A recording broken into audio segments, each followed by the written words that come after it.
नमस्कार, शारदास किचनमध्ये आपलं स्वागत आहे। उन्हाळा चालू आहे त्यामुळे खूपच गरमी वाढलेली आहे आणि भाज्या आहे ना बिलकुलच चांगल्या लागत नाही उन्हाळ्यामध्ये। तर चला आपण चटपटीत आणि मस्त अशी चटणी बनवूया शेंगदाण्याची। चला रेसिपीला सुरुवात करूया।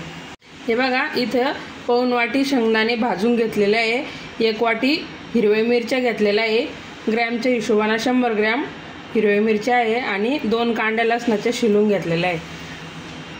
मिरची ना आपल्याला हलकीशी भाजून घ्यायची आहे, अगदी 2 थेंब तेल टाकायचं आणि मिरची थोडी भाजून घ्यायची।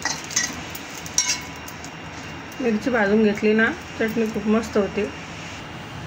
बघा, हलकीशी भाजलेली आहे आपली मिरची। आता आपण काढून घेऊया।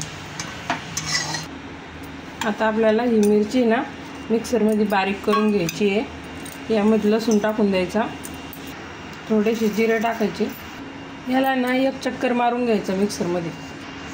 हे बघा असं झालं। आता यामध्ये हे शेंगदाणे टाकून द्यायचे, चवीनुसार मीठ टाकायचं। आता याला 2 मिनिटं फिरून घ्यायचं, आबडधोबडच करायची आपल्याला। हे बघा अशा पद्धतीनं आता आपल्याला ही चटणी तळून घ्यायची आहे। 1 चमचा तेल टाकून घेत आहे कढईमध्ये। तेल गरम झालं का आपल्याला ही चटणी टाकून घ्यायची। आता ही चटणी ना चांगली परतून घ्यायची आहे। खलबत्ता असला ना तर खलबत्त्यामध्ये खूप मस्त कुटल्या जाते शेंगदाणे मिरची, मिक्सरमध्ये ना थोडं बारीक होते। ही चटणी खूप टेस्टी होती शेंगदाणे।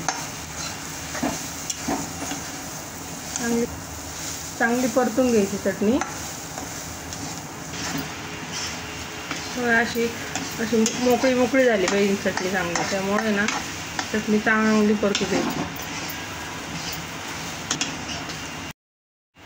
बघा आपली चटणी चांगली परतली गेलेली आहे, एकदम मोकळी झाली बघा मस्त।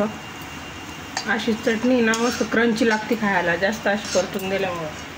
आता आपण गॅस बंद करूया आणि चटणी काढून घेऊ। बघा आपली चटणी इथं तयार झालेली आहे। तुम्हाला जर आवडली असेल तर नक्कीच ट्राय करून बघा आणि कशी झाली कमेंट करून मला नक्कीच सांगा। व्हिडिओला लाईक करा, चॅनलला सबस्क्राईब करा। भेटूया आपण नवीन रेसिपीसोबत पुढच्या व्हिडिओमध्ये।